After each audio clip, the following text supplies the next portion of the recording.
எண்ணமெல்லாம் சிறகடிக்கும், எண்களெல்லாம் வழி கொடுக்கும், எந்நாளும் ராஜமுகம், எளியோரின் ஏறுமுகம். எந்த நிலை வந்தாலும் வந்த நிலை மாறாத நமது ராஜநிலை.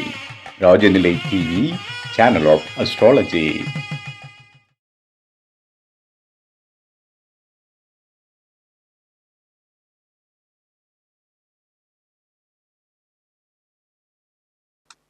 அவரை தொடர்ந்து பாரம்பரியம் எண்கள் என்று பல வித்தைகளை கையாண்டும் தொடர்ந்து நம் நிகழ்வில் பங்கேற்றும் பல சிறப்புகளை கொண்டுள்ள பாரம்பரிய ஜோதிடாசிரியர் ராஜநிலை ஜோதிடர் உயர் திரு கே பசுபதி ஐயா அவர்களை மிக தெள்ள தெளிவான உரை மற்றும் சிறப்பான உரை நிகழ்த்த வருமாறு அன்போடு அழைக்கின்றோம். அன்பு ராஜநிலை டிவி நேயர்கள் அனைவருக்கும் இனியதொரு காலை வணக்கத்துல உங்களை எல்லாத்தையும் சந்திக்கிறோம். நமக்கு முன்னாடி பேசிய ராஜநிலை ஜோதிடர் தினசரி ராசி பலன் கொடுத்து நம்முடைய ராஜநிலை டிவிக்கு சிறப்பான ஒத்துழைப்பும் மக்களுக்கு நல்ல விஷயங்களை கொடுத்து அவர்கள் மூலமான வரவேற்றும் ஐயாவும் இதன் மூலமா நல்ல சிறப்பான ஒரு புகழையும் பேரையும் பெற்றிருக்காங்கன்னு சொல்லும்போது அது மிகப்பெரிய ஒரு சந்தோஷத்தை கொடுக்குது. இந்த ராஜநிலை எண்களை எப்படியெல்லாம் பயன்படுத்தணும் அப்படின்னு ஐயா சொன்னார். இப்போ அரசியல் அப்படிங்கிற ஒரு ட்ரெண்ட் இருக்கிறனால அந்த அரசியலை பற்றி எப்படியெல்லாம் நம்ம அந்த அரசியலுக்கு சீட்டு கிடைச்சா நமக்கு வாய்ப்பு இருக்குது, ஆனால் நமக்கு கிடைக்குமா, போட்டி, ஏன்னா இந்த உலகம் ரொம்ப போட்டி மிகுந்தது. இங்கே இங்கே முன்னாடி போகிறவங்க தான் ஜெயிக்கிறாங்களாம். இப்போ ஒரு போட்டியில் கலந்துக்கிறோம் அப்படின்னா எல்லாரும் போட்டியில் கலந்துக்கலாம், இது யாருக்கும் இல்லை. இப்போ நம்ம நீட் எக்ஸாம் எழுதுறாங்க, டிஎன்பிஎஸ்சி எக்ஸாம் எழுதுறாங்க, ஒரு 14,000 போஸ்ட்டு 8,000 போஸ்ட்டுக்கு லட்சக்கணக்கில் மக்கள்கள் உள்ள பதிவு பண்ணி அதில்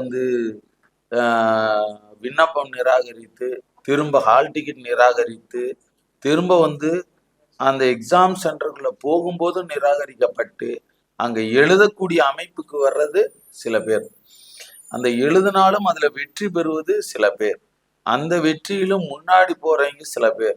அப்ப இந்த மாதிரி நம்மளுடைய அதிர்ஷ்டம் அப்படிங்கிறது தான் இங்க வேலை செய்யுது. எல்லாரும் வேலை செய்யறோம், நம்ம யாருமே வேலை செய்யாம இல்லை, யாரும் முயற்சி எடுக்காம இல்லை. அப்ப எடுக்கக்கூடிய முயற்சிகள் வெற்றி அடையணும் அப்படிங்கிறத இங்க முக்கியமான விஷயம். இந்த வெற்றியை எப்படி அடையிறது அப்படின்னு தெரியாம தான் நம்ம எல்லாருமே என்ன பண்றோம்னா பல விதங்கள்ல பேசிட்டு இருக்கோம், பல விதங்கள்ல தேடிட்டு இருக்கோம். இப்ப இந்த ஜோதிடம் அப்படிங்கிற விஷயம் ஒரு புனிதமான ஒரு விஷயம். அது கிரகங்களின் மூலமாக நல்ல ஒரு பவரா வேலை செய்யும். எல்லாம் சொல்லுவாங்க கிரகங்கள் தன் கடமையை செய்யும்னு. இதுல யாரு விதிவிலக்கல்ல. ஏன் அப்படின்னா இங்க ராமர் கூட மனித அவதாரம் எடுத்ததுனால அவரும் அந்த விதிக்கு உட்பட்டு தான் வாழ்க்கை வாழ்ந்துட்டு போனார். இதான் உண்மை. ஏன்னா அவரு கடவுளாக இருந்தாலுமே இந்த மனிதன் அப்படிங்கிற ஒரு வாழ்க்கைய இப்படிதான் வாழணும்னு வரைமுறை பண்ணித்தான் வச்சிருந்தாங்க. ஏன்னா இதை தாண்டி போனா திரும்ப அந்த கர்மா அவர்களை வரும். அப்படிங்கிறதுனாலதான் அனைத்து ஞானிகளுமே ரிஷிகளும் கூட தங்களுடைய வாழ்வியலை மாத்திருப்ப. ரமண மகரிஷி ஏன் தன்னுடைய வாழ்க்கையை எப்படி வாழணும் அப்படியே வாழ்ந்துட்டாங்க. எல்லா ஞானிகளையும் பாருங்க, அவங்களுக்கான பிரச்சனைகள் நிறைய வந்திருக்கும், வராமையெல்லாம் யாரும் இல்லை. ஆனா அதை எப்படி சரிப்படுத்திக்கிட்டாங்கன்னா இந்த கர்மாவை நான் அனுபவிக்கணும், இதுல இருந்து நான் வெளியே வந்துட்டேன்னா திரும்ப நான் இதை மறுபடியும் ஒருக்க எனக்கு இறைவன் கொடுப்பாரு, நான் பெறப்பட்ட நிலைக்கு போகணுங்கிறதுக்காகத்தான் ஞானிகள் ரிஷிகள் எல்லாம் அவர்களுக்கு வரக்கூடிய கர்மங்களை ஏற்று அதை எப்படி சால்வ் பண்ணிட்டு போறது பேர் தான் முக்தி நிலை. இப்ப நம்ம அங்க வாழ்றதுக்கே சிரமமா இருக்கோம், நாம இங்க போய் பிறப்ப முடிக்க போறோம். அப்ப இங்க ஜோதிடத்துல இது எல்லாமே முன்னோர்கள் சொல்லியிருக்காங்க. இப்போ ஐயா அரசியல் ட்ரெண்டில் இருக்கனால அரசியல்ல நம்ம எப்படி அந்த முன்னாடி சீட்டு கிடைக்கணும். 10 பேர் 100 பேர் போட்டியிடக்கூடிய ஒரு இடத்துல நமக்கான ஒரு சீட்டு ஒதுக்கணும் அப்படின்னா அது எவ்வளவு பெரிய விஷயம். இன்னைக்கு பணபலம், படைபலம், அதிகாரம், எத்தனை விஷயங்கள் இருக்கு இந்த எம்எல்ஏ எம்பி சீட்டுகளா. இப்போ அந்த மாதிரி ஒரு விஷயத்துக்கு ஐயா ஒரு ஆய்வு பண்ணி உங்களுக்கெல்லாம் நம்பர் கொடுத்துருக்காரு. அந்த மாதிரிதான் அந்த இடத்துல அதிர்ஷ்டம் அப்படிங்கிறதா வேலை செய்யும். இந்த அதிர்ஷ்டம் இருக்கிறவன் ஜெயிச்சிருவான், அவ்வளவுதான் விஷயம். இப்போ நீங்கள் நம்ம சுந்தர்சி படம் கூட பார்த்தீங்கன்னா அவருக்கு திருமணம் லேட் ஆகும். அவர் அரசியல் எப்படி சாணக்கியத்தனமாக வேலை செஞ்சு அவர் கூட இருக்கிறவரை வந்து டெல்லிக்கு போ, நீ எம்பி ஆயிடலான்னு சொல்லிட்டு அவரு ஹிந்தி படிக்க வச்சுட்டு இவர் எம்எல்ஏ ஆயிடுவார். இது எப்படி அப்படின்னா இது சூட்சமான விஷயம். நல்ல ஒரு கதை அம்சம் நல்லா பார்த்தீங்கன்னு வைங்க. அதுல அவனுடைய கேரக்டர் வந்து பார்த்தீங்கன்னா அப்படியே அமைதியா இருக்கும், எதுவுமே பேச மாட்டார், காமெடி இல்லை. அதுல ரொம்ப விவேகமான வேலைகள் நடக்கும் இந்த இடத்துல. அந்த கேரக்டர் வந்து விவேகமாக இருக்கும். ஏன்னா இந்த புதன் அப்படிங்கிறது விவேகமா இருக்கும், என்ன பண்ணிட்டு இருக்கான்னே தெரியாது, அப்படி கொண்டு போகுது. இந்த கிரகங்கள் எப்படி வேலை செய்யணும் அப்படி கொண்டு போகுது. அப்ப பாக்குறவங்கிட்ட மேலோட்டமா ஒரு விஷயத்த சொல்லி அதுக்கு ஒரு ஆளை கரெக்ஷன் பண்ணி அவனுக்கு எம்எல்ஏ சீட்டோட எம்பி சீட்டு தான் வேணும்னு சொல்லி அவனை ஆசைப்பட வச்சு இவர் அவங்களுடைய காசுலயே அவங்களுடைய உழைப்புல சொத்துல இவர் எதுவுமே செலவு பண்ணாம தன்னை போல எம்எல்ஏவா ஜெயிச்சு அந்த இடத்துல ஜெயிக்கிறார். இதெல்லாம் வந்து சாணக்கியம், இதான் புதனுடைய புத்திசாலித்தனம். அப்போ ஒவ்வொரு மனிதனும் புத்திசாலித்தனத்தோடு தான் இங்க வாழ முடியும். இந்த புத்திசாலித்தனத்தை தவறாக பயன்படுத்துறது ஒண்ணு, டெக்னிக்கலா பயன்படுத்துறது ஒண்ணு, சரியாக பயன்படுத்துறது ஒண்ணு. அப்போ நல்ல முறையில பயன்படுத்தினே எனக்கு ஜெயிக்க முடியலன்னு கேட்கறான், கெட்டவன் ஜெயிச்சிட்டான் அப்படின்னு கேட்கறான். இங்க எல்லாமே வலிமை தான் இங்க. ஏன்னா சில இடங்கள்ல இப்ப அரசியல்வாதிகிட்ட இருக்கிற அத்தனை பேருமே சூட்சமா தான் வேலை செய்யறாங்க. ஏன் அப்படின்னா அவங்க எல்லாருமே ரகசியங்களை எப்படி பயன்படுத்தணும்னு யோசிச்சுதான் செய்வாங்க. வெளியில ஒரு மாதிரி இருப்பாங்க, உள்ள ஒரு மாதிரி இருப்பாங்க. ஏன்னா நம்ம வெளி வாழ்க்கை வேற, உள் வாழ்க்கை வேற. ஏன்னா நம்மளும் அந்த இடத்துல நிக்கணும். ஆனா சில பேர்னால நிக்க முடியாது. நம்ம விஷயம் யதார்த்தமான ஒரு விஷயம் பேசணும்னா அவங்க நம்மள தோக்கடிச்சிருவாங்க. அந்த படத்துல இந்த கருத்து தான் மிக முக்கியமா இருக்கு. யதார்த்தமா சொன்னா அந்த இடத்துல எம்எல்ஏ ஆக முடியாது. அப்ப அவர் என்ன பண்றாரு, அவனுக்கு இன்னொருத்தனுக்கு வெயிட்டா இருக்கிறவனுக்கு இன்னொரு ஆசையை தூண்டிட்டு நம்மளை ஜெயிக்க வச்சு ஆகணுங்கிற கட்டாயம் இல்லைன்னு நாம அங்க போயிடணும்னு பேச வச்சதுனால அவன் ஆட்டோமேட்டிக்கா என்ன பண்ணிடுறான், எல்லாரும் சேர்ந்து இவளை ஜெயிக்க வைக்கிறான். இதுதான் புத்திசாலித்தனம். அந்த புத்திசாலித்தனத்தை பயன்படுத்துறது தான் இங்கே ராஜநிலை ஜோதிடத்தினுடைய மிகப்பெரிய சூட்சமம். இப்ப நமக்கு ஒரு ஜாதகத்துல நமக்கு நடக்கும் திசைகள் தான் எல்லாமே சொல்லியிருக்காங்க. லக்னம் வந்து பாவகங்களை நிர்ணயம் பண்ணுது, ராசி என்பது வந்து சந்திரனை நிர்ணயம் பண்ணி செய்யணும். எந்த லக்னத்துல யார் பிறந்தாலுமே எல்லாருக்குமே சந்திரன் அப்படிங்கிற ஒரு விஷயத்தை வச்சுதான் திசை அடிப்படை கொண்டு போறோம். ஏன்னா சந்திரன் இருக்கக்கூடிய நட்சத்திரம் என்ன, அந்த நட்சத்திரத்துல இருந்துதான் திசைகள் போகுது இல்லைங்களா. இப்போ ஒருத்தர் அஸ்வினி நட்சத்திரத்துல பிறந்திருக்காருன்னா சந்திரன் அந்த அன்னைக்கு அஸ்வினி நட்சத்திரத்துல பிறந்திருக்காருங்கிறது தான் கான்செப்ட். இப்ப இன்னைக்கு வந்து நமக்கு பூரட்டாதி அப்படிங்கிற நட்சத்திரம் இன்னைக்கு போயிட்டு இருக்கு. அப்போ பூரட்டாதிங்கிறது குருவினுடைய நட்சத்திரம். அப்போ குரு நட்சத்திரம் அப்படின்னு இருக்கும்போது இவர்களுக்கான ஜனனகால ஆரம்ப திசை குரு திசை. இப்படிதான் நமக்கு பாராசர முறைகளும் வேத ஜோதிடங்களும் நமக்கு கொடுக்குது. அப்ப சந்திரனை பயணமாக வைத்து தான் நம்ம வாழ்க்கையை அனுபவிக்கிறோம்.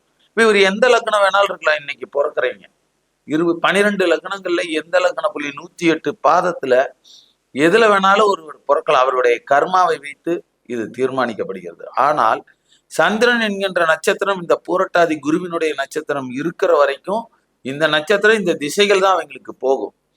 அப்ப அவர்களுக்கு குரு திசை தான் ஆரம்ப திசை, அடுத்த திசை சனி திசை, அதுக்கப்புறம் புதன் திசை, அதுக்கப்புறம் கேது, அதுக்கப்புறம் சுக்கிரன், அதுக்கப்புறம் சூரியன், அதுக்கப்புறம் சந்திரன், செவ்வாய், ராகு, இதோட திசைகள் முற்று பெறுது. இந்த 9 கிரகங்களும் வரிசையாக தங்களுடைய திசைகளை படி பலனை கொடுக்குறாங்க. இதை நமக்கு வந்து ஜோதிடம் சொல்லுது. எப்பேற்பட்ட ஜோதிடரா இருந்தாலும் இதை மீறி எதுவும் பண்ண முடியாது. ஏன்னா அது நடக்கக்கூடிய விஷயம் இதுதான். அப்ப இன்னைக்கு குருன்னா பிறக்கிறவங்க எல்லாருமே குரு திசையினுடைய ஆரம்ப காலத்துல பிறப்பாங்க. அப்ப குருனா 16 வருஷம் திசை. இந்த 16 வருஷத்துல வந்து பாத்தீங்க அப்படின்னா 4 பாதங்களாக பிரிக்கிறாங்க. 4 பாதங்களாக பிரிக்கும் போது 4, 4, 8 நன்னாங்க 16னா ஒவ்வொரு பாதத்திற்கும் 4 வருடங்கள் நமக்கு கொடுக்குறாங்க. ஒரு 4 வருடங்கள். அப்ப இந்த பூரட்டாதி நட்சத்திரனுடைய முதல் பாதத்துல பிறக்கிறீங்க பாத்தீங்கன்னா கிட்டத்தட்ட அந்த 3 பாதங்கள் முழுமையாக இருப்பு கால திசையா இருக்கும். அப்போ முன்னாங்க 12 வருடத்திற்கு மேலும் இந்த 16 வருடத்திற்கு உள்ளும் இருக்கும். இதுதான் விஷயம். அப்ப இந்த 16 வருடத்துக்குள்ள இருக்கும். ஆனா 12 வருடம் கம்ப்ளீட் பண்ணி ஆகணுங்கிறத விஷயம். அப்ப அதே 3ஆவது பாதத்துல பிறக்கும்போது அவர்களுக்கு ஒரு 4 வருடம் இல்லைன்னு அர்த்தம். 4ஆம் பாதம் இல்லை. அப்ப இந்த 12 வருடத்துக்குள்ளதான் இவங்க இருப்பாங்க. அதுலயும் 8 வருடங்கிறது கன்ஃபார்ம். இப்படிதான் நம்ம வந்து அந்த திசைகளை சொல்றோம். அப்ப 2ஆம் பாதத்துல பிறக்கும் போது முதல் பாதம் 4 வருடம் கன்ஃபார்ம். ஆனா பின்னாடி இருக்கக்கூடிய 3-4 பாதங்கள் இல்லை அவங்களுக்கு. அப்ப கண்டிப்பாக 8 வருடங்கள் கிடையாது. முதல் 8 வருடங்களுக்குள்ள இருக்கும். அது 4 வருடம் கன்ஃபார்ம். இதுதான் விஷயம். முதல் 4 பாதத்துல ஃபர்ஸ்ட் பாதத்துல கடைசியா பிறக்கிறாங்க 4ஆம் பாதத்துல அப்படின்னா வெறும் 4 வருடத்துக்குள்ளதான் அவங்களுடைய திசா இருப்பு வரும். இதுதான் நம்ம வந்து பாரம்பரிய ஜோதிடத்திலே நம்ம கொடுக்குறாங்க. அப்போ சந்திரனை வைத்து திசா புத்திகளை நாம அனுபவிக்கணும்.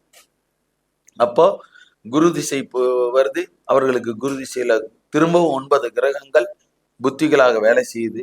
அந்த புத்திகளுக்குள்ள அந்தரமா வேலை செய்யுது, அந்த அந்தரத்துக்குள்ள சூட்சமா வேலை செய்யுது, சூட்சமத்துக்குள்ள பிராணா வேலை செய்யுது. இந்த மாதிரி போயிட்டே இருக்கும். நமக்கு நிமிடங்கள் நொடி கணக்குல நம்ம வந்து இந்த கிரகங்கள் நம்மளை ஆண்டு கொண்டே இருக்கும். அப்போ இது எப்படி எல்லாம் வேலை செய்யும்னா, இங்க 9 பேரை விட்டுட்டு யாரும் வாழ முடியாது. இதான் விஷயம்.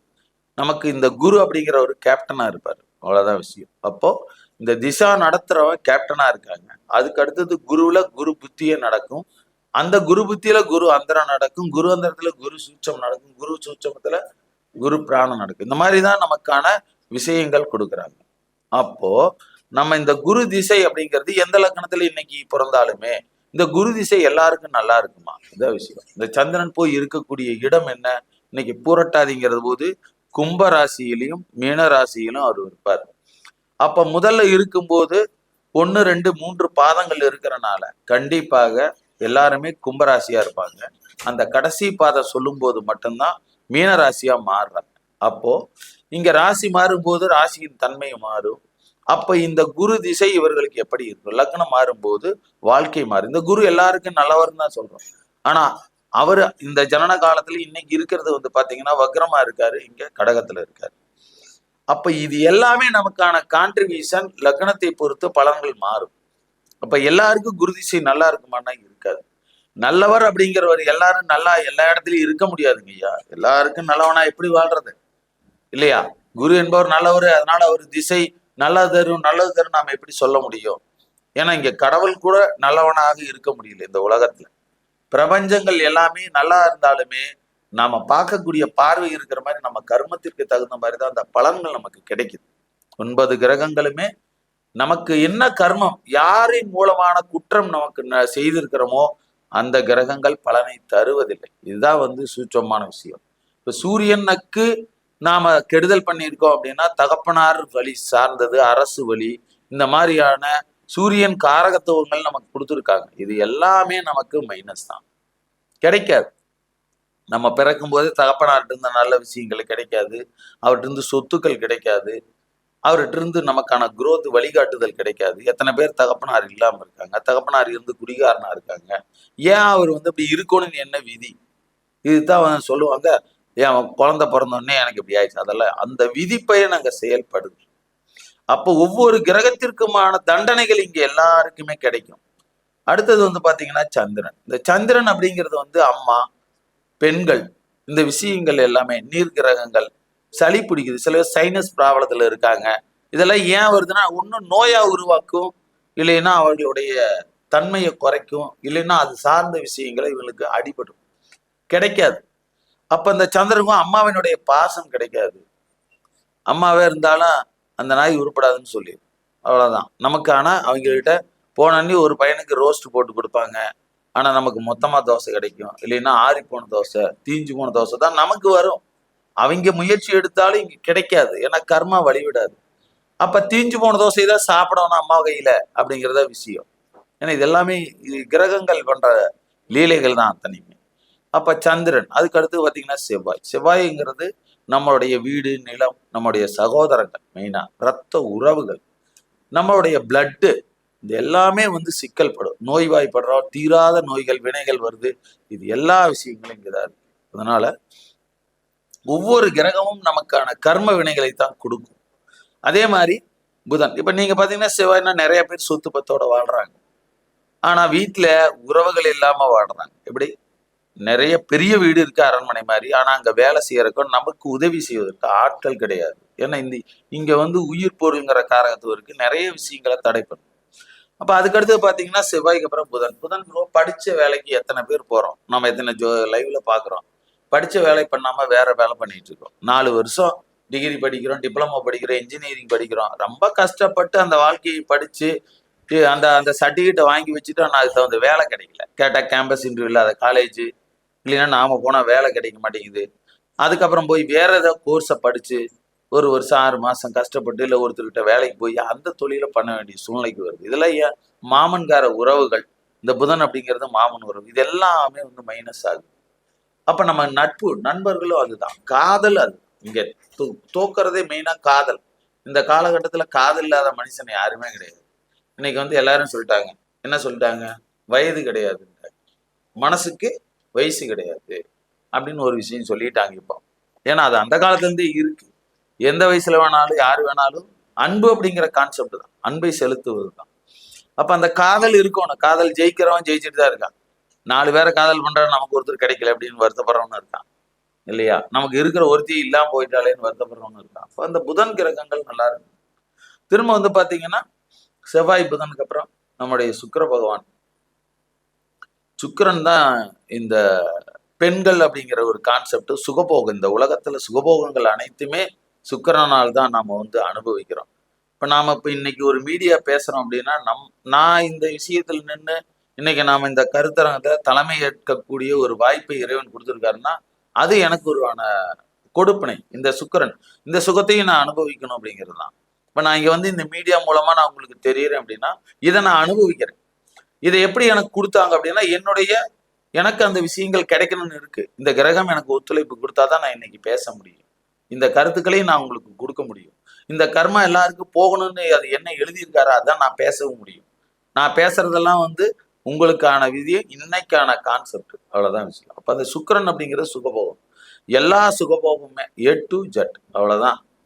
நீங்க A to Z உங்க வாழ்க்கையில தண்ணி குடிக்கிறதுல இருந்து நீங்க அனைத்து அனுபவங்களையும் அனுபவிக்கிற அத்தனை சுகங்களுமே சுக்கிரன் தான். அந்த எங்கெங்கெல்லாம் தடையோ அதெல்லாம் பிரச்சனை தான். கல்யாணம் ஆகாத எத்தனையோ பேர் இருக்காங்க, திருமணமே இல்லாம இருக்காங்க. இதெல்லாம் சுக்கிரனுடைய கர்ம கிரகங்கள். அப்ப குரு அப்படிங்கிறது மிகப்பெரிய ஒரு விஷயம். ஏன்னா இந்த ஏன் குருவை நல்லவர்னு சொல்றாங்க அப்படின்னா எனக்கு தெரிந்த கருத்து சொல்றேன். ஏன்னா எல்லா கிரகங்களுமே ஒவ்வொரு கான்செப்ட்ல இருந்தாலுமே இந்த குரு அப்படிங்கிறதுக்கு ஏன் மதிப்பு அதிகம் அப்படின்னா, நீங்க கோயில்கள்ல பாத்தீங்கன்னா கூட குரு பகவான தனியா தட்சிணாமூர்த்தி அப்படிங்கிற ஒரு கான்செப்ட்ல வச்சிருப்பாங்க. குரு கிரகம் நவகிரகத்துல இருக்கும். இந்த தட்சிணாமூர்த்தி அப்படிங்கிறவரு சிவன் தான், சிவனுடைய மறு உருவம் தான் இந்த தட்சிணாமூர்த்தியினுடைய அவதாரம். இது என்ன அப்படின்னா இந்த ஈசனே குருவாக மாறி மற்றவர்களுக்கு போதிக்கிறார். இதோடதான் விஷயம்.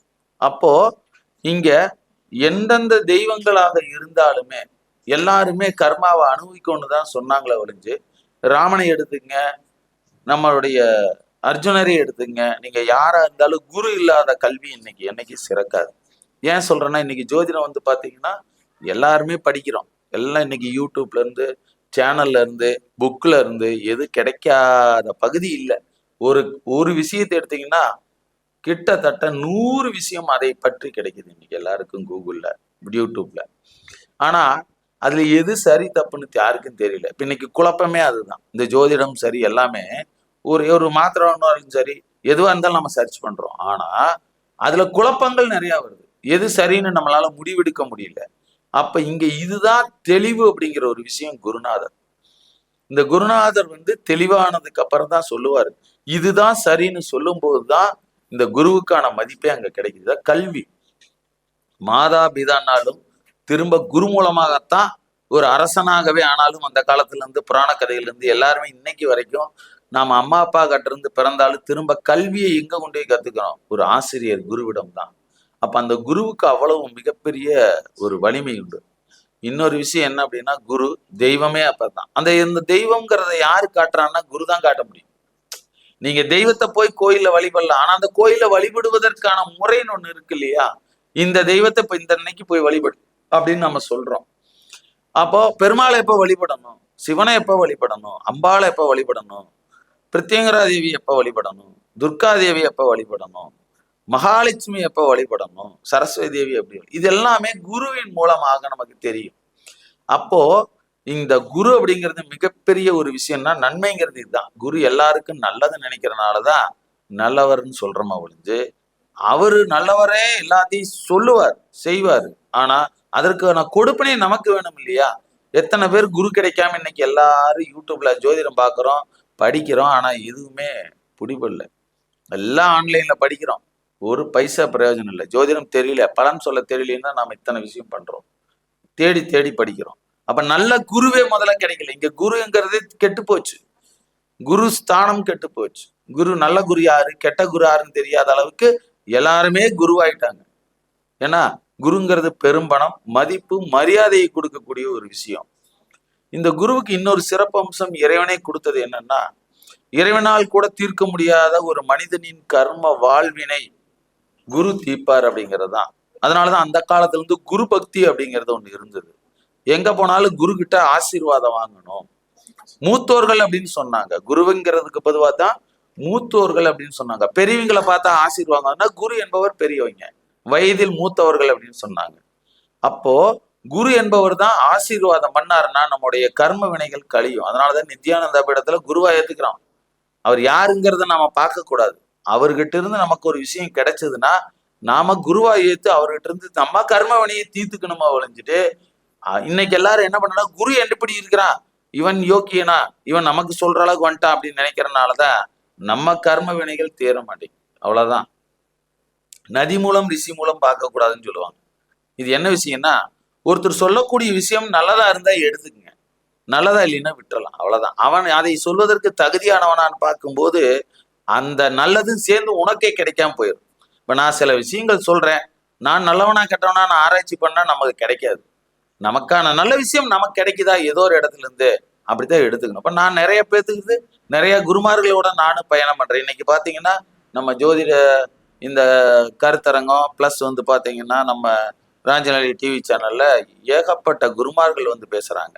நான் என்னுடைய வயசுக்கு அவங்க எல்லாம் மிகப்பெரிய ஜாம்பவான்களா இருக்காங்க. அப்போ நமக்கு இவர்களையெல்லாம் பார்க்கக்கூடிய ஒரு புண்ணியம், பெருமை, இவங்க கூட நாமளும் பயணம் பண்ணக்கூடிய விஷயங்களா இருக்கு. என்னுடைய குருநாதர் இப்போ என்னை இந்த அளவுக்கு வளர்த்தி இருக்காரு. திரும்ப வந்து பாத்தீங்கன்னா இன்னும் நிறைய பேர்த்துக்கிட்ட நான் படிச்சிருக்கேன். என்னுடைய முன்னாள் குரு வந்து கோயம்புத்தூர்ல இருக்காரு. மறுபடியும் நான் கோயம்புத்தூர்ல நிறைய குருமார்கிட்ட படிச்சுட்டு தான் இருந்தேன். அப்போ இத்தனை விஷயங்களும் நம்ம குருமார்களை மதிக்கணும். குருமார்களை மதிச்சாதான் நமக்கு வாழ்க்கை. இதனாலதான் குருவினால் கர்மம் தேரும்னா, அதனால குருவுக்கு இதுதான் சிறப்பான விஷயம்னு நான் நினைக்கிறேன். அடுத்தது வந்து பாத்தீங்க அப்படின்னா சனி பகவான். இந்த சனி பகவான் வந்து கர்மக்காரகன் சொல்லி, ஜீவனக்காரகன்னா கர்மம்ங்கிறத விட ஜீவனம். முதல்ல ஒரு மனிதன் வந்து ஏதோ ஒரு விதத்துல சம்பாரிச்சு சாப்பிட்டு இந்த இந்த இந்த ஜீவனை வளர்த்தணும், உடம்ப வளர்த்தணும். அப்ப இந்த வளர்த்துவதற்கு எதன் மூலமாக நீங்க இதை உருவாக்குறீங்க அப்படிங்கிறது தான் இங்க விஷயம்.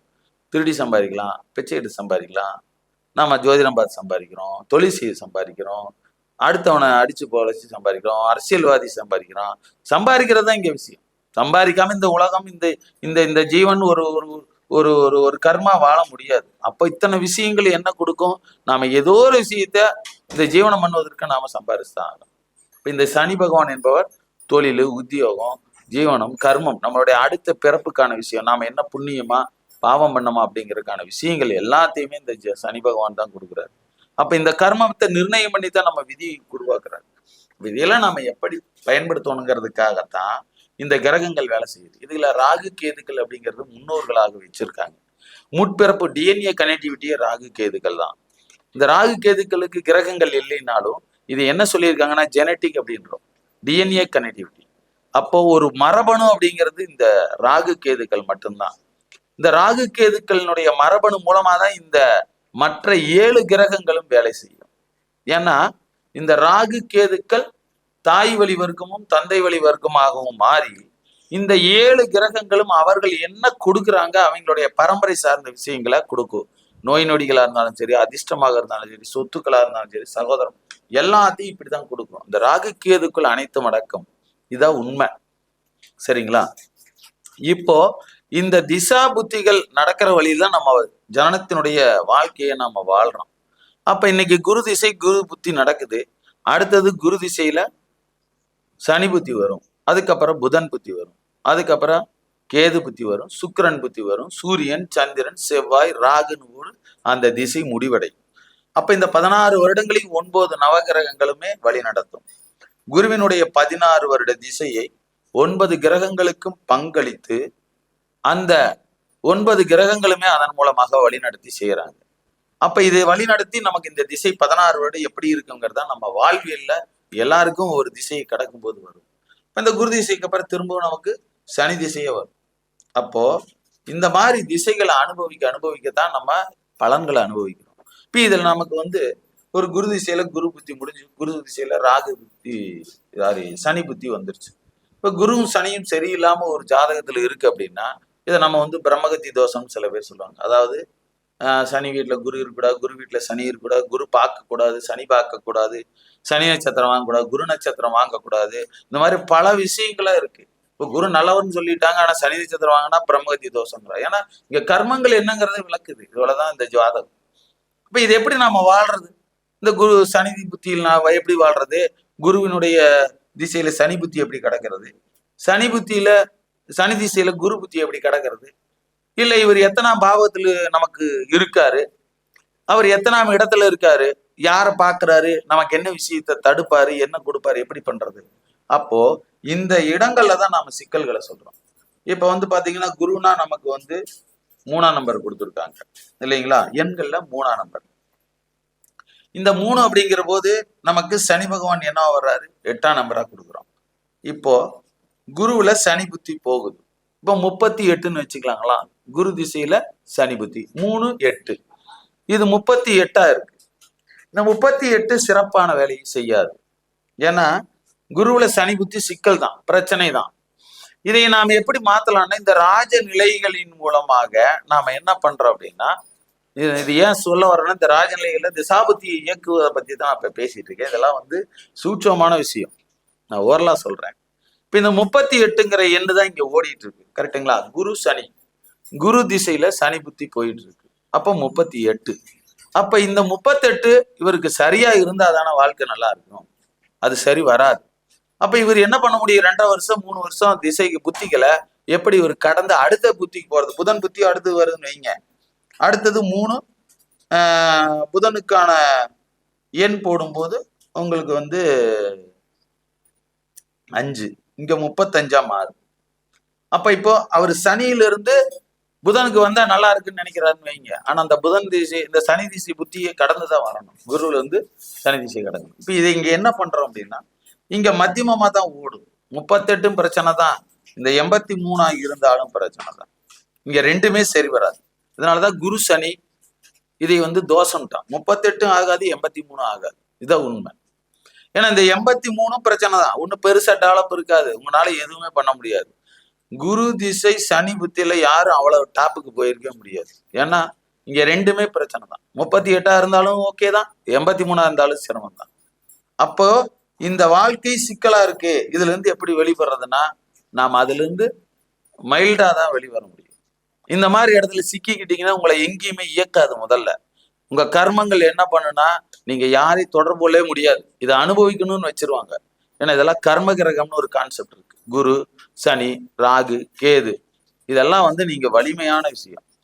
இவங்க எல்லாம் என்ன பண்ணுவாங்கன்னா, உங்க ஜெனட்டிக்கினுடைய கர்மத்தை கம்பல்சரி பதிவு பண்ணிடுவான்.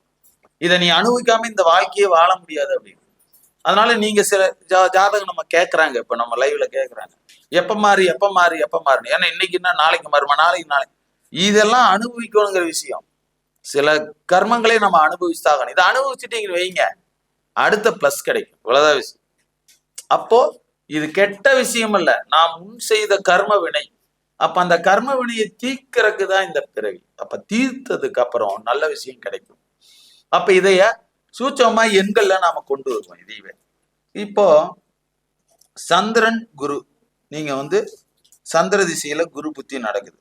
இப்ப சந்திரன் குருவையும் தேடும் போது இங்க சந்திரனுக்கு குருவுக்கும் பகைன்னு சொல்றோம். ஆனா அது 23ஆ இருக்கு. இப்ப நம்மளுடைய ராஜநிலை எண்கள்ல பாத்தீங்க அப்படின்னா ரொம்ப சிறப்பான எண் 32ன்னு சொல்லிட்டே இருப்பாங்க. நீங்க யார வேணாலும் பாருங்க, எங்க ஐயாவும் சரி, எல்லா ராஜநிலையும் 32 சிறப்பா இருக்கும் அப்படின்னு. ஏன்னா இங்க குரு சந்திரனும் இதை யோகமா நமக்கு கொடுத்துருக்காங்க. குரு சந்திர யோகம் அப்படின்னு சொல்லியிருக்காங்க. இங்க சந்திரன் குரு சேர்ந்தா யோகமா, இல்ல குருவும் சந்திரனும் சேர்ந்தா யோகமா? இதான் விஷயம். புரியுதுங்களா? குருவும் சந்திரனும் சேர்ந்தா யோகமா, இல்ல சந்திரனும் குருவும் சேர்ந்தா யோகமா? இதுதான் நமக்கு இப்போ தெரியாம நாம வாழ்றோம். இந்த சந்திரனும் குருவும் சேரும்போது சிக்கல் பிரச்சனை, தண்ட செலவு பிரச்சனைகள் நிறைய கொண்டு வரும். அதே குரு சந்திரனை மாத்திட்டீங்க அப்படின்னா யோகமாக மாத்திரும். அந்த தண்ட செலவு என்ன பண்றோம்னா பிளஸ்ஸா மாத்திரம், அவ்வளவுதான். அந்த செலவு தான். ஆனா அங்க என்ன பண்றோம், உருவாக்குறோம். அந்த அந்த செலவை மீட்டெடுக்கிறோம். இப்ப நீங்க ஒரு செலவு பண்றோம் அப்படின்னா, நாம ஒரு வீடு கட்டுறோம் அப்படின்னா என்ன சொல்லுவீங்க, தண்ட செலவுன்னு சொல்ல முடியுமா? சொல்ல முடியாது. ஏன்னா நம்ம சொத்து, அசட்டு. அப்போ வீட்டுக்கு செலவு பண்ண அப்படிங்கிற போது அது அசட்டா மாறுது. இந்த அசட்டா மாத்துறதுக்கு தான் இந்த விஷயங்கள் கொடுக்குறோம். அப்ப நல்லதா மாத்தும் போது இங்க 32 வேலை செய்யும், கெட்டதா மாறும்போது 23 வேலை செஞ்சிடும். இங்க இதுதான் எண்கள் இந்த மாதிரி தான் நாங்க நிறைய விஷயங்கள் கொடுக்குறோம். கிரகத்தை தான் வச்சு கொடுக்குறோம். திசா புத்தி வச்சு நடக்கக்கூடிய விஷயம், உங்க ஜாதகத்தில் இருக்கக்கூடிய கிரகங்கள் எந்த மாதிரியான நிலையில இருக்கு, ஐயா முன்னாடி சொன்ன மாதிரி யோகி அவயோகி உள்ள இருக்கக்கூடிய கிரகங்களுடைய கர்மம் என்ன, இதை இவர் கஷ்டப்படுறாருன்னா இவர்கிட்ட இருந்து எப்படி நீக்கலாம், எல்லாமே குருமார்கள் மூலமா தான் கிடைக்குது. நல்லா தெரிஞ்சுக்க. நான் ஏற்கனவே இதுதான் இந்த விஷயங்களை கிரகங்களை சொல்லிட்டு வந்தேன். குருமார்கள் மூலமாக தான் உங்க பிரச்சனைகள் தீர்க்கப்படும். வேற யாரு மூலமும் தீர்வு யாருக்கும் கிடைக்காது. இதுதான் உண்மை. அதுக்காகத்தான் நல்ல குருவை நாடி செல்ல வேண்டும் சொல்லியிருக்காங்க. நாம் ஒரு கல்வி கத்துக்கணும்னா ஆசிரியர்கிட்ட போறோம். ஒன்னு கேட்கணும்னா முன்னோர்கிட்ட கேட்கணும். அண்ணன் தம்பிக்கு முன்னாடி இருக்காங்கன்னா அண்ணன் கிட்ட கேட்கணும், அப்பா கிட்ட கேட்கணும், மாமா கிட்ட கேட்கணும், அம்மா கிட்ட கேட்கணும். ஏன் சொல்றாங்கன்னா மூத்தவர்களுக்கான மரியாதை கொடுத்து கேட்கணும். இன்னைக்கு எல்லாம் தனி கொடுத்தன போனனாலதான் தன்னிச்சையாகவே முடிவெடுத்து பிரச்சனை ஆகிறோம். புரியுதுங்களா? அப்போ தன்னிச்சைய முடிவெடுக்கும் போது இங்க சிக்கல்களை சிக்கிறோம். இது நமக்கு பிரச்சனைகளை கொடுக்குது. அதனாலதான் யாரும் முன்னாடி இருக்கக்கூடிய மூத்தவர்களை நம்ம யாருமே பார்க்கறது இல்லை.